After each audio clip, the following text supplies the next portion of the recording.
Buenos días, nuestra presentación se titula Modelado de contribuciones de la naturaleza para la gente y su relación con los servicios ecosistémicos.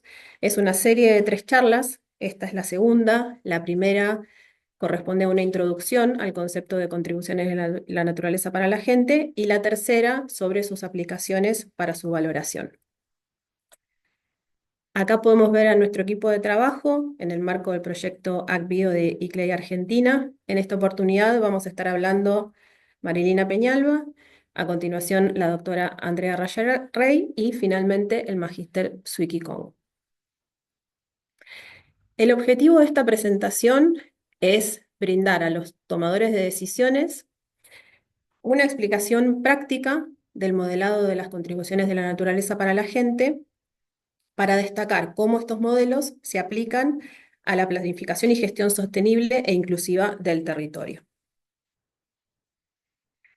¿Qué es un modelo espacial? ¿Cómo funciona y para qué sirve?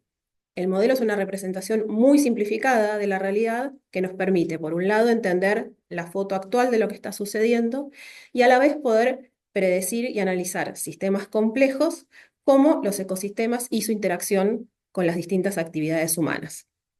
Los modelos funcionan con una serie de datos de entrada, que pueden ser muy variables, y diversos algoritmos matemáticos que simulan estos procesos naturales y socioeconómicos. Con los resultados que se generan a partir de esos modelos, se pueden facilitar de una manera muy importante las decisiones a partir de esta información. Permiten además evaluar escenarios futuros y los impactos que puedan tener diferentes políticas o distintos proyectos en el territorio, y además ayudan a cuantificar y valorar las contribuciones de la naturaleza al bienestar humano de una manera espacialmente explícita. Acá tenemos algunos ejemplos de plataformas que se usan para modelos o como parte de los procesos de modelado. Hay una gran diversidad, estos son algunos ejemplos. Y les vamos a mostrar específicamente para los modelados de contribuciones de la naturaleza para la gente, un análisis que muestra cuáles son las fortalezas y debilidades de estas 5 plataformas. En los 5 casos se pueden evaluar conjuntos de contribuciones o servicios ecosistémicos. Ahí se pueden detallar, se pueden ver en detalle las metodologías de análisis que varían de un modelo a otro. Todos tienen representaciones espacialmente explícitas, excepto el último.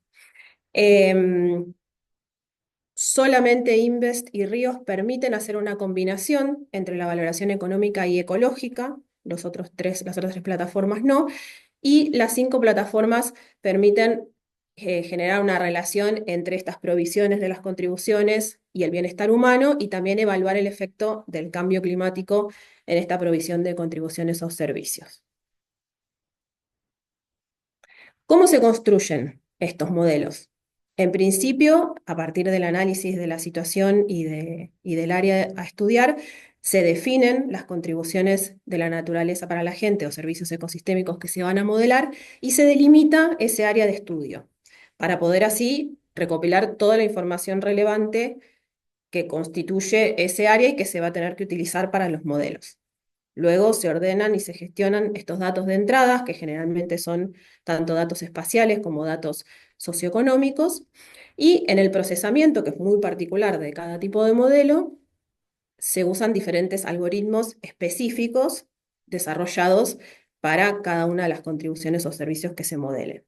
Las salidas generalmente son mapas, por eso son modelos espacialmente explícitos, que nos permiten ver sus resultados en el territorio, y además en muchos casos también hay información adicional en formato de tablas o de gráficos. Esto nos da la distribución espacial y la magnitud de cada uno de las contribuciones o servicios modelados.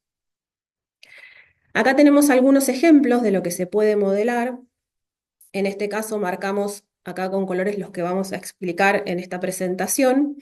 Vamos a mostrar un ejemplo de almacenamiento de carbono a partir del uso de Invest, un ejemplo de almacenamiento de carbono azul a partir del uso de Google Earth Engine, ejemplos de provisión de agua, riesgo de hábitat y polinización también con el uso de Invest, y finalmente uno de recreación y turismo que usa datos de Strava y se modeló con QGIS.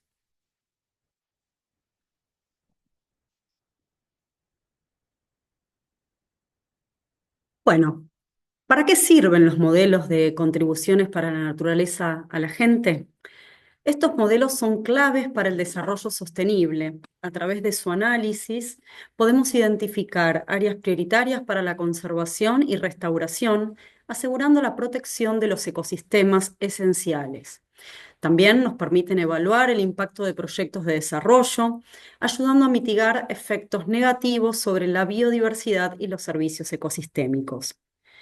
Además, comunicar el valor de la naturaleza es fundamental. Visualizar estos aportes facilita el diálogo con tomadores de decisión y con las comunidades, promoviendo políticas más alineadas con la sostenibilidad. Integrar la CNG en políticas públicas y estrategias de desarrollo es un paso crucial para garantizar su conservación a largo plazo. A su vez, las CNG ofrecen herramientas para responder preguntas ecológicas, estudiar especies, comunidades y mejorar la gestión de la biodiversidad. En definitiva, usar el enfoque de los modelados de las contribuciones de la naturaleza para la gente fortalece la relación entre la naturaleza y el bienestar humano, impulsando decisiones más informadas y sostenibles.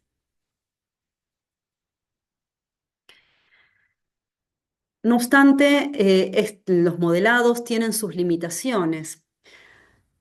Entre, para mencionar algunas, depende de datos actualizados y de calidad, lo que puede ser un desafío en regiones con poca información disponible. Además, los modelos utilizados simplifican la realidad y no capturan toda la complejidad de los ecosistemas y sus interacciones. Por último, su aplicación requiere capacitación técnica y una comprensión profunda de los procesos ecológicos, lo que puede limitar su uso por parte de algunos actores. A pesar de estas limitaciones, las CNG siguen siendo una herramienta muy valiosa para la planificación y la conservación. Las contribuciones de la naturaleza para la gente ofrecen, como decíamos, herramientas claves para la toma de decisión. Permiten identificar áreas críticas con alta provisión de servicios ecosistémicos, facilitando su conservación o manejo sostenible. También ayudan a evaluar el impacto de políticas agrícolas, urbanas y de conservación, asegurando un desarrollo equilibrado. Además, el uso de mapas y gráficos mejora la comunicación, mostrando el valor de la naturaleza y justificando, en algunos casos, inversiones en su protección. Así, las CNG apoyan decisiones más informadas y sostenibles. Ahora sí,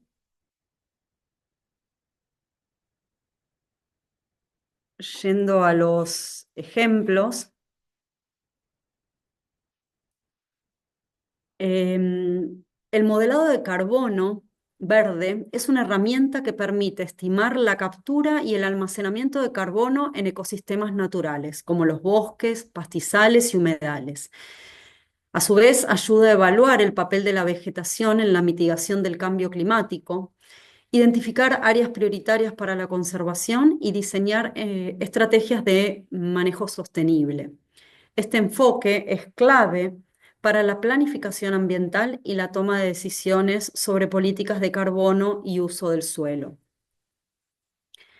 En este mapa de Tierra del Fuego podemos ver el modelado de carbono realizado, de carbono verde realizado con la plataforma Invest, donde el color indica la cantidad de carbono almacenado en cada uno de los ambientes en esta región. Las áreas en verde representan ecosistemas con una alta captura como bosques y turberas, mientras que el amarillo señala niveles intermedios y el rojo indica zonas con bajo almacenamiento, como pastizales degradados o áreas urbanas. Este análisis, a su vez, ayuda a identificar regiones claves para la conservación y evaluar el impacto del uso del suelo en la mitigación del cambio climático, facilitando la toma de decisiones en planificación territorial y manejo sostenible. Acá les mostramos un ejemplo en este mapa se representan los costos de captura de carbono en América Latina, una región con un alto potencial para la producción de biomasa y el secuestro de carbono a través de la forestación y la reforestación. El costo de captura se refiere al gasto necesario para almacenar carbono en los ecosistemas, considerando el uso o el tipo de suelo, el crecimiento de los árboles y factores económicos. Los resultados indican, por ejemplo, que Brasil, Colombia y Argentina ofrecen las mejores condiciones para proyectos de reforestación con una alta captura de carbono a bajos costos. En contraste, las regiones templadas, como México, presentan costos más altos debido al menor crecimiento de los árboles. Este análisis ayuda a identificar las áreas más eficientes para la captura de carbono y apoyar las decisiones en políticas climáticas y de sostenibilidad. Luego, el modelado de carbono azul nos permite estimar la captura y el almacenamiento de carbono en los ecosistemas marinos, como las praderas de pastos marinos, manglares y macroalgas. En el caso de Tierra del Fuego, el almacenamiento se centra en los bosques de macrocistis, una alga marina que forma los bosques submarinos y captura grandes cantidades de carbono a estas latitudes. Este modelo permite evaluar su rol en la mitigación del cambio climático, identificar áreas claves para la conservación y diseñar estrategias para proteger estos ecosistemas, que son fundamentales tanto para la salud del océano como para la regulación del carbono a nivel global. En este mapa del departamento de Ushuaia, en Tierra del Fuego, podemos ver el modelado de carbono azul centrado en estas algas pardas. El almacenamiento de carbono está representado en proporción a la superficie ocupada por estas algas marinas. Y nuevamente las áreas verdes indican áreas con una mayor captura de carbono, mientras que las áreas en amarillo reflejan niveles intermedios y las rojas reflejan niveles bajos de captura de carbono. Este análisis permite evaluar cómo las algas contribuyen tanto a la mitigación del cambio climático, ayudando a identificar zonas relevantes para la conservación de estos ecosistemas marinos. Y a modo de ejemplo, en estas figuras lo que podemos ver es el stock total de carbono en los manglares de la cuenca del río Paz, con tres proyecciones. Al 2020 fue cuando se realizó este almacenamiento de carbono en esta región, carbono azul en esta región, al 2050 y al 2100. Esta imagen ilustra cómo el carbono almacenado en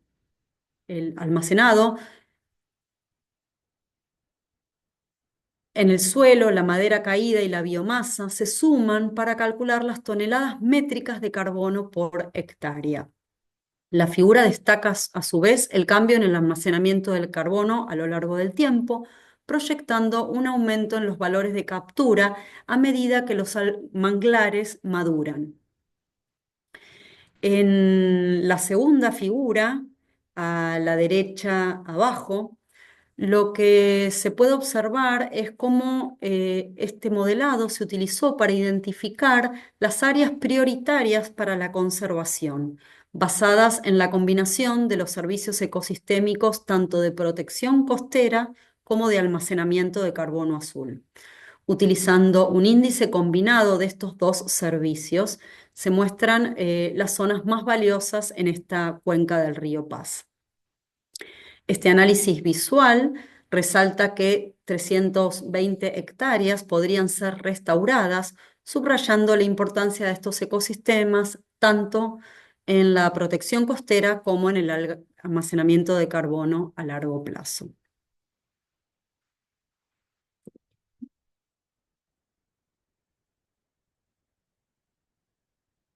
Bueno, el modelo de riesgo de hábitat, también usando INVEST, lo que realiza es un análisis de los hábitats de interés que se presenten para ese modelado y las amenazas asociadas a estos ambientes relacionadas con distintas actividades humanas. La importancia de este modelo es que además se puede usar tanto para ambientes terrestres como para ambientes marinos. En este ejemplo, vamos a ver un trabajo realizado en Belice, en Centroamérica, en el cual se analizaron, es un trabajo publicado en 2015 que analizó el estado actual, como lo denominan, del 2010, en relación a tres ambientes, que son los corales, los pastos marinos y los manglares, y las distintas actividades humanas que pueden ver en este mapa que está arriba a la izquierda, que tienen que ver con agricultura, acuicultura, desarrollo costero, entre muchas otras.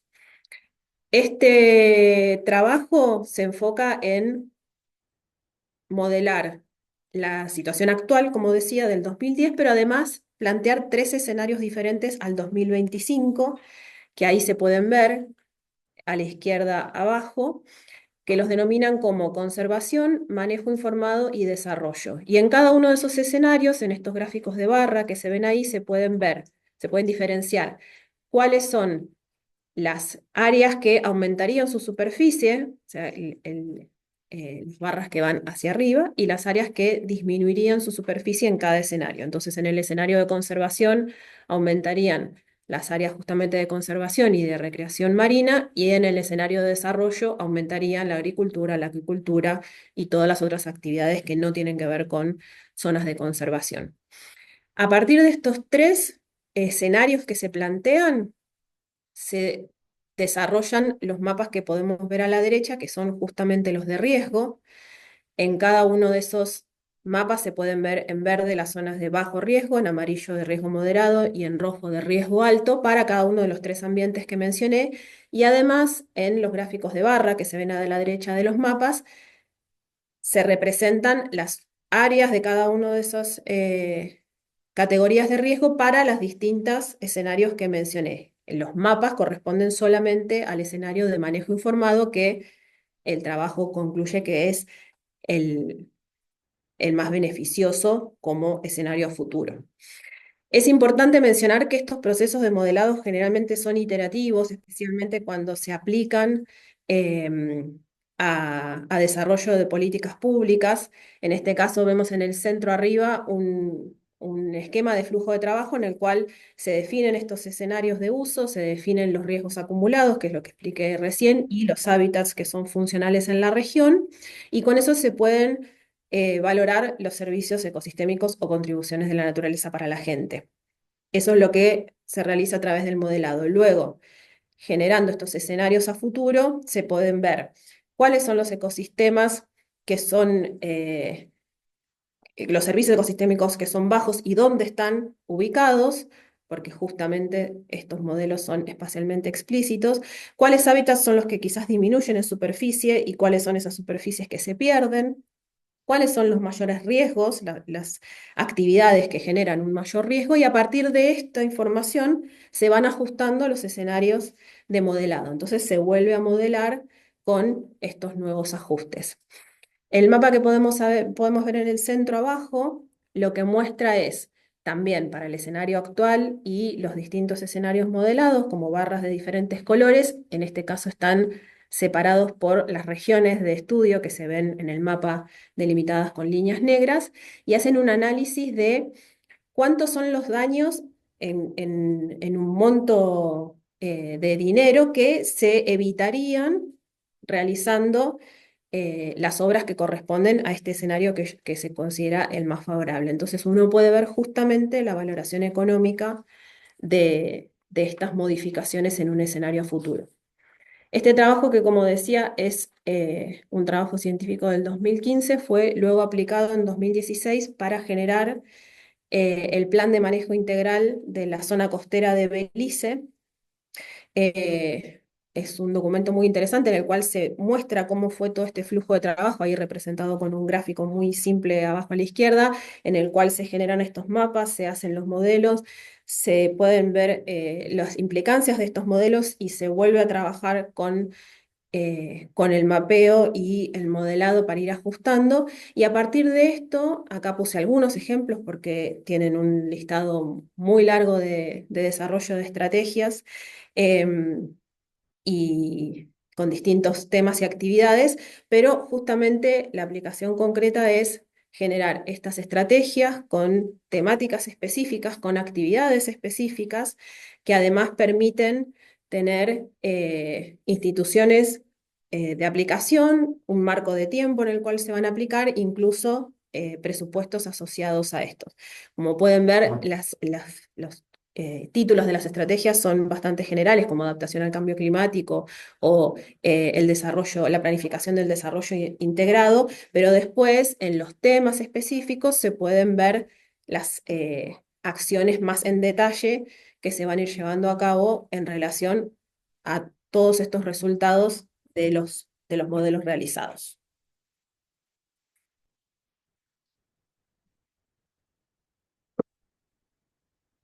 Bien, nos encontramos ahora con un modelo bastante interesante, realizado también en Invest, que tiene que ver con la determinación de la cantidad de agua que pueden producir una cuenca hídrica de forma anual.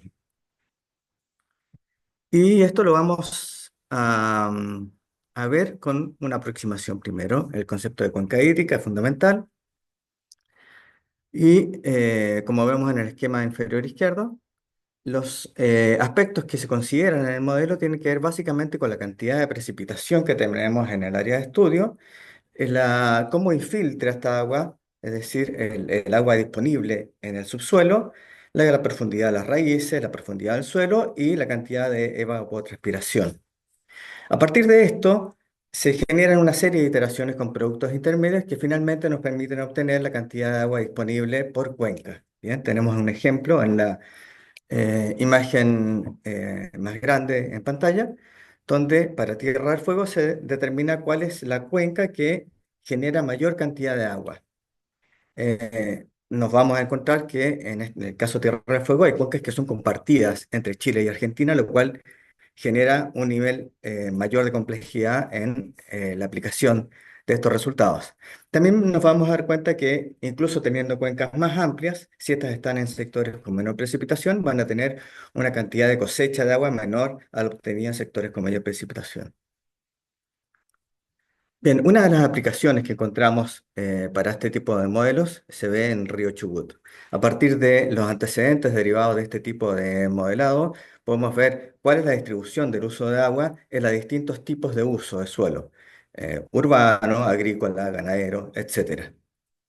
Otra posibilidad de este modelo, al igual que otros que han mencionado anteriormente mis compañeras, es la proyección en el tiempo, es decir, qué sucede en este territorio si baja la cantidad de precipitaciones, si aumenta la temperatura, si aumenta el nivel de evapotranspiración. Por lo tanto, podemos tener una idea de cuánta agua disponible podemos tener en distintos escenarios.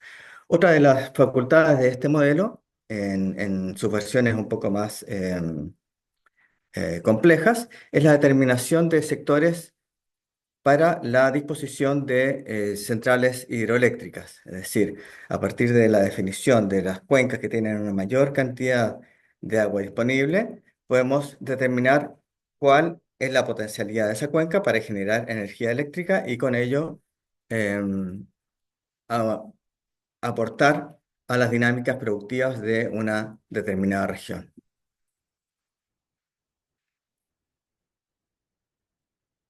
Uno de los modelos que no alcanzamos a desarrollar, pero que nos parece muy interesante su aplicación en temas productivos, que no los aplicamos porque en la sección de Tierra de Fuego prácticamente no existe uso agrícola, es la determinación de los polinizadores en los sectores productivos. Y para esto se utiliza el modelo de Invest, que básicamente lo que hace es generar una iteración de las condicionantes espaciales de localización de polinizadoras respecto a los cultivos. ¿Bien?